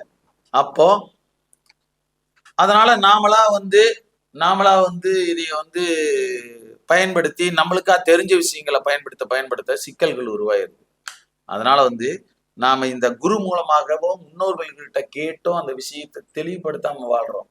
சந்தோஷம் அப்படின்னு சங்கடத்தை உருவாக்கிக்கிறோம், தண்ட செலவு பண்ணிடுறோம். கிடைக்கக்கூடிய காலத்துல பணத்தை பூரா வெட்டியா விரயம் பண்ணி விட்டுட்டு உங்களுக்கு வராத போது உட்காந்துக்கிட்டு எனக்கு வரலன்னு உட்கார்ந்து இருந்தா அது எப்படி வேலை செய்யும்? செய்யாது. இங்க இந்த ஜோதிடம்ங்கிறது இல்ல, மனித வாழ்வியல கர்மங்களை அனுபவிக்கிறனால ஏதோ ஒரு இடத்துல நமக்கு ஒரு நல்ல ஒரு வாய்ப்பை இறைவன் கொடுப்பார் எல்லாருக்குமே. இந்த கிரகங்கள் திசா புத்திகள் எல்லாம் நடந்துட்டு வரும்போது நமக்கு வாழ்க்கையில ஏதோ ஒரு இடத்துல டர்னிங் பாயிண்ட் கிடைக்கும். நாம் சொன்ன அதிர்ஷ்டம் அப்படிங்கிற கான்செப்ட் கிடைக்கும். ஏதோ ஒரு திசையில, ஏதோ ஒரு புத்தியிலையோ, ஏதோ ஒரு இடத்துல நம்ம கண்டிப்பா ஒரு குறிப்பிட்ட காலம் இறைவன் கொடுப்பார். ஒவ்வொரு ஜாதகத்துக்குமே உண்டு அந்த அமைப்புகள் எல்லாமே. அந்த அமைப்பை என்ன பண்ண சரியாக பயன்படுத்தாம விட்டுட்டு நாம திரும்ப அதை தேடுறது ஒண்ணு. இன்னொன்னு, அந்த அமைப்பு இருக்கும்போது நமக்கு பிடிபடாம வீணா தொலைச்சிட்டு திரும்ப நம்ம அதை தேடுறது ஒண்ணு. இல்ல நாமளே இனிமே இப்படிதான்டா இருக்க போறோம், நமக்கு வந்துருச்சு யோகம், நம்ம வாழ்க்கை மாறிடுச்சு, நாம இனி ராஜா தான் அப்படின்னு நினைச்சுக்கிட்டு இருக்கும் போதுதான் அடுத்த மனம் படை எடுத்துட்டு போன மாதிரி ராஜாங்கம் எல்லாமே போய் நடுக்காட்டுல நிக்கிறார் இல்லையா, அந்த மாதிரி ஆயிடும். அப்போ எல்லாருமே எல்லா இடத்துலயும் ஜெயிக்க முடியாதுங்க ஐயா. ஏன்னா இந்த உலகத்துல எல்லாருக்கும் இறைவன் சமமாதான் வச்சிருக்காரு. ஒவ்வொருத்தரும் ஜெயிக்கணும். இன்னைக்கு நீ ஜெயிச்சா அடுத்தது உங்களுடைய மகன் ஜெயிக்கிற காலம் வரும்போது நீங்க உட்கார்ந்து ஆகணும். நாம அப்பாவா இருக்கும்போது நாம ஜெயிக்கிறோம். அடுத்தது அவன் அப்பாவாகும் போது அவன் ஜெயிக்கணும்னா நாம என்ன பண்ணணும், வழி விட்டு தான் போகணும். அப்ப இந்த உலகத்துல எல்லாரும் ஜெயிக்கணும். எல்லாருக்கும் ஒரு காலம் இருக்கு, எல்லாருக்கும் இறைவன் கொடுத்துருக்காரு. இது எல்லாருக்கும் கண்டிப்பா கிடைக்கும். ஆனா அந்த இடத்த நாம மிஸ் பண்ணிட்டு தேடுறதுனாலதான் சிக்கலாகிறோம். நிறைய பேர் பாருங்க, நான் நல்லா இருந்தேன் அந்த காலகட்டத்துல, ஆனா இப்ப நல்லா இல்லை, எனக்கு கிடைச்சது இன்னைக்கு கிடைக்கல, நான் இன்னைக்கு என்ன பண்றேன்னு எனக்கு தெரியல அப்படிங்கிறான். ஏன்னா அன்னைக்கு காசை நான் கண்டபடி செலவு பண்ணிட்டேன், இது என்ன பண்ணுனே தெரியல அப்படிங்கிறோம். ஆனா நீங்க உழைப்பு ஒரு 10% போட்டிருப்பீங்க, ஆனா உங்களுக்கான முயற்சி இல்லாம ஆண்டவன் கொட்டி கொடுத்துருப்பான். சில பேருக்கு 100 மடங்கு 1000 மடங்கு கொடுக்குறான். உங்க ஜாதகத்தின் யோகத்தை பொறுத்து இறைவன் கண்டிப்பா கொடுப்பார். ஏன்னா இதுல யோகமே இல்லைனாலும் சரிசமமா ஒரு மனிதன் வாழ்வதற்காகவாவது இறைவன் வழிபட்டுக்கிட்டேதான் இருப்பார். சமநிலையிலாவது ஒரு மனிதன் வாழ்வான். கடன் இல்லாம அவன் வாழ்க்கையை வழி நடத்துறதுக்காகவாவது ஜீவனம் கொடுத்துட்டு தான் இருக்கான். இன்னைக்கு யாரு சாப்பிடாம இருக்கோம்? பிச்சை எடுக்கிறவனுக்கு கூட அன்றன்னைக்கு பிச்சைக்கு சாப்பாடு கிடைக்குதா இல்லையா, கொடுத்துருவாரு இறைவன். ஆனா நாம தப்பா பயன்படுத்திட்டு பிரச்சனை ஆயிரும். இப்ப இந்த தப்பா பயன்படுத்துறது எல்லாம் நம்ம கர்ம வினை. அப்ப அதுக்குதான் நாம ஒரு விஷயம் நம்மளை தேடி வரும்போது அதற்கான அறிவுரைகளை தேடி போகணும். நம்ம கிட்ட ஒரு பணம் நிறைய வருதப்பா, இது என்ன பண்ணலான்னு ஒருத்தர்கிட்ட கேட்கணும். அன்னைக்கு என்ன பண்ணுவாங்கன்னா, வீட்டுல வந்து பெரியவங்க தான் வந்து வீட்டையே வழிநடத்துவாங்க. எல்லாரும் பணத்தை வாங்கிட்டு தான் கொடுப்பாங்க, எல்லா விஷயம் செய்வாங்க. அவங்க என்ன பண்ணுவாங்க, 4 பேர் குடும்பத்துல இருக்காங்கன்னா 4 பேருக்கு சமமாக விஷயங்கள் கொடுத்துக்கிட்டே இருப்பாங்க. ஒருத்தர் கம்மியா பாடு விடுவாங்க, ஒருத்தர் எச்சா பாடு விடுவாங்க, ஒருத்தர் வேலை கூட இல்லாம இருப்பாங்க. அவங்க எல்லாருக்கும் சரிசமமான சாப்பாடு, சரிசமமான சொத்து, சரிசமமான சுகம் இது கிடைக்குங்க. ஏன்னா இங்க மெயின் பண்றவரு ஒரே ஒருத்தர் தான். அவர் தான் அந்த இடத்துல மூத்தவர்கள், அப்பாவா இருக்கலாம், அம்மாவா இருக்கலாம், யாரோ ஒருத்தர் நம்ம குடும்பத்தை வழி நடத்திட்டு இருந்தாங்க. இன்னைக்கு எல்லாரும் நானே ராஜா, எனக்கு நான் சம்பாதிக்கிறேன், உனக்கு எதுக்கு அந்த காசை கொடுக்கணும். நீங்க வந்து ரஜினிகாந்த் படம் பாத்தீங்கன்னா 106 இருந்து 60 வரை படத்துல பாத்தீங்கன்னா அவன் கஷ்டப்பட்டு வளர்த்தி அவங்க எல்லாம் வரும்போது திரும்ப அதை உனக்கு எதுக்கு நான் கொடுக்கணும், எனக்கு இருக்கு நான் பொழைச்சுக்கிறேன்ட்டு ஓடிடுறாங்க. எல்லாருமே ஓடிடுறாங்க. இங்க அதான் விஷயம். அப்ப அவங்க ஓடி அவங்க நல்லா இருக்கிறாங்க. ஆனா இவனை யார் பாக்குறான்? இவன் என்ன நினைக்கிறான், நான் கொடுத்து கடைசியில் நான் ஒண்ணுமில்லாம போயிட்டு நான் குடும்பமே அழிஞ்சிரு, அந்த மாதிரி ஆயிடும். அப்ப இந்த விஷயங்கள் எல்லாம் எல்லாருக்குமே கிடைக்கும். அப்போ இந்த கிரகங்கள் ஒரு டிஎன்ஏ கனெக்டிவ்ல எல்லாருக்கும் நல்லதை கொடுக்கும். உங்களுக்குன்னு வாழ்க்கையில ஒரு டர்னிங் பாயிண்ட் கிடைக்கும். அதையெல்லாம் நீங்க கரெக்டா பயன்படுத்தி நீங்க முன்னேறணுங்கிறத இங்க விஷயம். அப்போ ராஜநிலையங்களை எல்லாம் பயன்படுத்திட்டோம்னா நம்ம வந்து ஜெயிச்சுக்கிட்டே இருப்போமா அப்படின்னு எல்லாரும் நினைப்பீங்க. ராஜநிலை எண்களை பயன்படுத்தினீங்கன்னா முதல்ல மைனஸ் ஆக மாட்டேங்க. இவ்வளவுதான் விஷயம். இப்ப நீங்க பணம் வந்த போது ஏமாந்துன்னு சொல்ற விஷயம் நிறைய இருக்கு. இன்னைக்கு நான் நிறைய சம்பாரிச்சிங்க சார், விட்டுட்டேன். நல்ல வேலையில இருந்தேன், நானா வந்துட்டேன், வேற எதுக்கோ வந்து மாத்திட்டேன், இப்போ வேலையே கிடைக்க மாட்டேங்குது, இல்ல பண வருமானம் இல்ல, கடன் ஆகி போச்சு, இதெல்லாம் வருது. இப்ப இதெல்லாம் எதனால வருது? அப்போ இந்த ராஜநிலை எண்களை பயன்படுத்தினா நீங்க என்ன ஆவீங்க அப்படின்னா, முதல்ல தவறான விஷயம் வராது. ஒரே வரி, அவ்வளவுதான். இங்க ஜோதிடத்துல எல்லாரும் வந்து ராஜாவாயிரம் ஜெயிச்சு நம்பர் 1 எல்லாம் கிடையாது. நீங்க முதல்ல இந்த எண்களை பயன்படுத்த ஆரம்பிச்சிட்டீங்கன்னா நாம எப்படி இருக்கணுங்கிறத யோசிக்க ஆரம்பிச்சிருக்கீங்க. தவறான நபர்கள் நம்ம கிட்ட வரமாட்டான். கெட்ட திசையே நடந்தாலும் தவறான நபர்களே நம்ம கிட்ட கனெக்டிவிட்டி காமிச்சிடும். அப்ப இவன் ஆகாது அப்படிங்கறத அவன் உள்ள வரும்போதே உங்களுக்கு தெரியும். அப்ப உள்ள வரும்போது தெரிஞ்சிருச்சுனாலே நீங்களே ஆட்டோமேட்டிக்கா கண்டுபிடிச்சு, இல்லைன்னா அவனே போயிடுவான் உங்களை விட்டுட்டு. இவன் சரிப்பட்டு வரமாட்டான்னு சொல்றான் இல்லையா வடிவேல, இந்த ஆள் நமக்கு சரிப்பட்டு வரமாட்டான்னு. அப்ப ஏமாத்த முடியாதுன்னு அவன் ஓடிடுவான். இல்ல நீங்க ஏமாற மாட்டேன்னு உங்க விதி நல்லா இருந்தா நீங்க ஏமாற மாட்டேன்னு உஷாராயிருவீங்க. இவ்வளவுதான். இங்க ராஜநிலையினுடைய எண்கள் மிகப்பெரிய சூட்சமம் இதுதான். இங்க வந்து ஜெயிக்கிற காலம் வரும்போது கொட்டி கொடுக்குங்கிறோம். அந்த கொட்டி கொடுக்கறத சேவ் பண்ணி வைப்பீங்க. அசட்டா மாத்துறதுக்கும் அதை வந்து நம்ம மூலதனமா மாத்தி அடுத்த ஜெனரேஷனுக்கு கொடுக்கறதுக்கு இங்க வழிவகுக்கும். 1. 2வது, இந்த கஷ்டமான காலநிலைகளை கடக்கிறதுக்கு இது உதவும். அப்போ சேமிச்சு வச்சிருந்தா தான் இன்னைக்கு செய்ய முடியும். கொரோனா காலத்துல எத்தனை பேர் சேமிப்பு இல்லாம கஷ்டப்பட்டாங்க. அப்ப சேமிப்புங்கிறது மிக முக்கியம். அப்ப நல்லதெல்லாம் நம்ம கிடைச்சு நாம விட்டுட்டு இன்னைக்கு கஷ்டப்படுறோம். அப்ப விடாம நம்ம அதை புடிச்சு வைக்கிறதுக்கு இங்க யோகம் வேணும். இந்த யோகம் இருக்கிறவன் ஜெயிச்சிடறான், யோகம் இல்லாதவன் தோத்துறான். அந்த யோகத்தை உருவாக்குறது இந்த எண்கள். இப்ப இந்த எண்கள் மூலமா இந்த எல்லாம் மாத்தும் போது கெட்ட நேரத்துல கெட்டவன் கிட்ட வரமாட்டான்.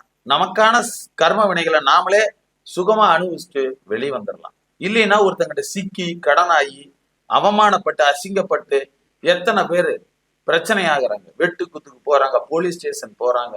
தேவையே இல்லாத பிரச்சனைக்கு நான் உள்ள போயிட்டேங்க சார், என்னை மாட்டி விட்டாங்க. எத்தனை பேர் சொல்றோம், சகோதரன் என்னை வந்து ஏமாத்திட்டான், இதெல்லாம் வரும். சொத்தை ஏமாத்திட்டான், சொந்தத்தை ஏமாத்திட்டான், எத்தனை விஷயங்கள் இருக்கு. அப்ப இது எல்லாமே என்ன, கர்மா தான். அந்த கர்மாவை நாம சரியா வழி நடத்தணும் தான் அந்த காலத்துல இருந்து இறை வழிபாடு சொன்னாங்க. கிரகங்களுக்கான இறை வழிபாடு, இந்த மலர்களை பூஜைங்க. நீங்க சாதாரணமா ஒரு ஜோதிடத்துல போங்க, 100-200 கூட கொடுங்க, நான் அதை பத்தி தப்பு சொல்ல. அவர் கேட்கறது கம்மியா கூட இருக்கட்டும். அவர் என்ன சொல்லுவார், அப்பா புதன் திசை நடக்குதப்பா, பெருமாள் கோயிலுக்கு போயிட்டு வா, புதன்கிழமை பாரு, மகாலட்சுமி வழிபடு, இதைத்தான் சொல்லுவார். என்ன சொல்லுவார்? அந்த கிரகம் வழி நடத்தும் போது அந்த விஷயத்தை விட்டு நீங்க எதையும் நினைக்கவே முடியாது. இதான் இங்க இறைவன் சூட்சமா நடத்துறான் இந்த திசா புத்திகளை. அப்ப நீங்க போய் வந்து இல்லப்பா நீ அரசியலுக்கு போனா அங்க அரசியல் போக முடியாது. இந்த புதன் யாரு கூட இருக்கானோ அதுக்கு தகுந்த கனெக்டிவிட்டி தான் உங்களுக்கு கிடைக்குமே ஒழிஞ்சு நீங்க வந்து போய் நான் அரசியல்வாதி ஆயிடுவேன், நான் ஒரு குருவாயிருவேன்லாம் இல்லை. இந்த குருவுக்கும் புதனுக்கு சம்மந்தம் இருந்தா தான் நம்ம பேச முடியும். இல்லைன்னா எப்படி பேச முடியும்? அந்த புதன் யார் கூட இருக்கா, அவனுடைய நட்சத்திரங்கள் எங்க செயல்படுது, அவனுடைய பாவகங்கள் எங்க செயல்படுது, அதை சார்ந்துதான் உங்க சிந்தனை மாறும். இங்க நீங்க புதன் காரகத்துவமா நீங்களே மாறிடுவீங்க, அவ்வளவுதான். இப்ப நான் ஜோதிடம் பேசுறேன்னா நான் புதன் காரகத்துவத்துல இருக்குங்காட்டிதான் நான் ஜோதிடத்தை பத்தி பேச முடியும். இல்லைன்னா எப்படி பேச முடியும்? பேசவே முடியாது. இந்த புதன் காரகத்துவம் உள்ள இல்லைன்னா ஜோதிடம் எப்படி பேச முடியும்? பேச முடியாது. அத குருவா வழி நடத்துறது ஒண்ணு, புதனாவே வழி நடத்துறது ஒண்ணு. ரெண்டு விஷயங்கள் இருக்கு. நிறைய பேர் எல்லாருமே ஜோதிடம் படிக்கிறோம், ஆனா ஜோதிடம் சொல்ல முடியாம தத்தளிக்கிறோம். ஏன்? இங்க கல்விங்கிறது புதனா மாறிடும், குருங்கிறது மாறிடும், வேற மாதிரி. இதைத்தான் ஏற்கனவே சொன்னேன். குருங்கிறது வேற, கத்து கொடுக்கக்கூடியது. தான் கற்ற கல்வியை மற்றவர்களுக்கும் பயன்படும் வகையில கத்து கொடுக்கறவனுக்கு பேர் தான் குரு. புதன்கிறவன் எப்படி தெரியுமா? நான் கத்துக்கிட்ட கல்வியை மறைக்கிறவனுக்கு பேர் தான் புதன். ஏன்னா இங்க மறைச்சுதான் வாழ்வான். அவனுக்கு இருக்கிற சூட்சமத்தை வெளியே சொல்லவே மாட்டான். புதன் ஆதிக்கத்தில் இருக்கிற அத்தனை பேரும் பாருங்க, அதாவது சுபத்துவம் இல்லாத, அவனே புத்திசாலியா இருக்கிறவன் எல்லாம் அவனுக்கு பயன்படுத்துவான். கிரிமினல் அப்படிங்கிறவன்லாம் இந்த புதன் பாவகிரகங்களோட சேரும்போது கிரிமினல் ஆயிரம் அப்படிங்கிறான். ஏன்? இன்னைக்கு திருட்டுத்தனமா எடுக்கக்கூடிய எல்லா விஷயம் இருக்கு. இன்னைக்கு ஏடிஎம்ல பணம் எடுக்கிறான். இந்த புதன் ராகு சேர்க்கை தான் இதெல்லாமே. அது நல்லதா இருந்துன்னு வைங்க, நீங்க எல்லாம் நாம பயன்படுத்த வேண்டிய கட்டாயத்துக்கு வந்துட்டோம். ஆனா இதுவே கம்யூனிகேட்ல உங்க நம்பரே இல்லாம உங்க இருந்து அக்கௌண்ட்ல இருந்து பணம் எடுத்துறான். ஒரு வீடியோ போடுறோம், அந்த வீடியோவை திருடி வேறவன் சம்பாதிக்கிறான். ஒரு ஜோதிட கருத்துக்கள் போடுறாங்க, ஜோதிட கருத்து திருடியா நான் என்னுடைய கருத்து தான் அப்படின்னு சொல்றவங்க இருக்காங்களா இல்லையா? இன்னைக்கு ஜோதிடத்திலேயே சொல்றோம். வேற ஒருத்தர் சொன்னதை என்னதான் அப்படின்னு சொல்றவங்களும் இருக்காங்க. அவருதுன்னு சொல்லி பேர் வாங்குறதுல தப்பே கிடையாது. என்னதான் சொல்லக்கூடாது. இப்ப இந்த ராஜலை என் கணிதம் என்னதான் சொன்னா நான் தப்பு. என் குருநாதர்கிட்ட இருந்து வந்தது, நான் அதை பயன்படுத்தினேன், நான் ஜெயிக்கிறேன், என்னுடைய வாடிக்கையாளரும் மக்களும் பயன்படுத்துன்னு சொல்லணும். இதுதான் குரு. அப்ப புதன் அப்படிங்கிறவன் எனக்கு மட்டும்தான் அப்படின்னு இருந்தா அது புதன். அப்ப இதுதான் விஷயம். இந்த கிரகங்கள் இப்படிதான் வேலை செய்யும். இதை எண்கள்ல நாங்க வடிவமைக்கிறோம், மாத்தி வடிவமைக்கிறோம். இந்த எண்கள் மூலமா மாத்தி கொடுக்குறோம். இப்ப நீங்க 16 நம்பர் மிக சிறந்ததுன்னு நம்ம ராஜாலி சொல்லியிருப்போம். அது 61 நீங்க என்ன ஆவீங்க? சிக்கலாயிருவீங்க. இங்க 23ங்கிற செயல்படாத ஏற்கனவே சொன்ன 32 அதை அப்படியே மாத்தி கொடுத்துரும். திரும்ப பாத்தீங்கன்னா 21 அப்படிங்கிறது சரி வராது. ஆனா 12ஆ மாத்தும் போது உங்களை மாத்திடும். ஏன்னா சூரியனும் சந்திரனும் சேர்றது வேற, சந்திரனும் சூரியனும் சேர்றது வேற. ஏன்னா இங்க யார போய் அப்சர்வ் பண்றாங்கிறது இங்க நுணுக்கம். ஜோதிடம் அனைத்துமே நுணுக்கமா இருக்கு. இங்க ஜோதிடத்தை இன்னும் படிக்கிறாங்க, சொல்றாங்க இல்லையா? எத்தனை வருஷமா இருந்தாலும் ஜோதிடத்தை இன்னும் நான் படிச்சுட்டு தான் இருக்கப்பா அப்படின்னு சொல்ற குருமார்கள் இன்னைக்கு இன்னும் இருக்காங்க. ஏன்னா இந்த கல்வி என்பது போய்கிட்டே இருக்கும். சூட்சமான ரகசியம் நிறைந்தது இந்த ஜோதிடம். இது வானவியல் சாஸ்திரம், வேற ஒண்ணுமே கிடையாது. வானவியல் இருக்கக்கூடியது யாராவது படிக்க முடியுமா? ஆகாயத்தை யாராவது தொட்டிருக்கானா? இன்னும் தொட முடியல. ஆகாயத்திற்குள்ள, இந்த பிரபஞ்சத்துக்குள்ள, அதாவது அந்த ஆகாயத்துல ஏகப்பட்ட விஷயங்கள் இருக்கு. அதுல ஒரு இம்மி அளவு கூட ஒரு நூல், ஒரு சின்ன சின்ன புள்ளி கூட நம்மளால வைக்க முடியாது. அத்தனை பிரபஞ்ச ரகசியம் இருக்கு. அதுல நாம ஏதோ இந்த ஜெனட்டிக்ல நமக்கு இத்தினூண்டு கிடைக்குதா, அவ்வளவுதான் விஷயம். அதை நாம இன்னும் கொடுத்து அடுத்தவர்களுக்கு அதை தெரிவிச்சு அடுத்த ஜெனரேஷனுக்கு போறோம், அவ்வளவுதான் விஷயம். அப்போ புண்ணியம் செய்யணும். நாம ஒண்ணு விதைச்சாதான் நமக்கு ஒரு விருட்சம் கிடைக்கும். நாமளே அந்த சாப்பிட்டுட்டு கொட்டைய, இப்ப மாங்காய் திங்கிறோம், மாங்காய் எனக்கு மட்டும்தான் ஒளிச்சு வச்சுட்டு அந்த கொட்டைய தெரியாம கொண்டு வீசி எறிஞ்சிடுறது. அப்ப அது என்ன கிடைக்கும்? கிடைக்காது. அதை ஒரு இடத்துல புதைச்சி வச்சா மரமா மாறி அடுத்தவனுக்கு அதே மாம்பழ சுவை கிடைக்கும். இதுதான் விஷயம். இப்ப குரு என்பது இதுதான். அப்போ கிரகங்கள் 27 இருந்துன்னு வச்சுக்கங்க, சிக்கல் பண்ணும். சந்திரன் கேது சேரும்போது அதே 72ஆ மாத்திரம், கேது சந்திரனா மாத்திரம். இந்த இடத்துல வேற மாதிரி பலன் தரும். அப்போ 25ங்கிறது வேற விதமா செயல்படும். எப்படி? சந்திரன் புதனா இருக்கும்போது புதன் சந்திரனா வேலை செய்யும். 52 வேற மாதிரி வேலை செய்யும். 29 அப்படிங்கிறது நல்லா வேலை செய்யும். 92 அப்படிங்கிறது வேலை செய்யுங்க. சில விஷயங்கள், சில கிரகங்கள் சேரும்போது சந்திரமங்கல யோகம்னு சொல்லியிருக்காங்க. அப்ப செவ்வாயும் இந்த சந்திரனும் சேரும் போது சந்திரமங்கல யோகம். அது 29ஆ இருந்தாலும் சரி, 92ஆ இருந்தாலும் சரி, சிறப்பு தான். இதுதான் உண்மை. அப்ப இங்க யோகங்களோட இந்த கிரகங்கள் சேருது. இந்த கிரகங்களுடைய திசா புத்திகள் நமக்கு இருக்கிற அமைப்பை வச்சுதான் இந்த ராஜநிலையில எண்களை எடுக்கணும். இந்த எண்கள் சூட்சமான வடிவில வேலை செய்யுது. அதனால ஜோதிடம் கற்றுக்கொண்டவர்களுக்கு ஒரு மிகப்பெரிய வரப்பிரசாதம் இந்த ராஜநிலை எண்கள். இதுதான் என்னுடைய மிகப்பெரிய பாயிண்ட்.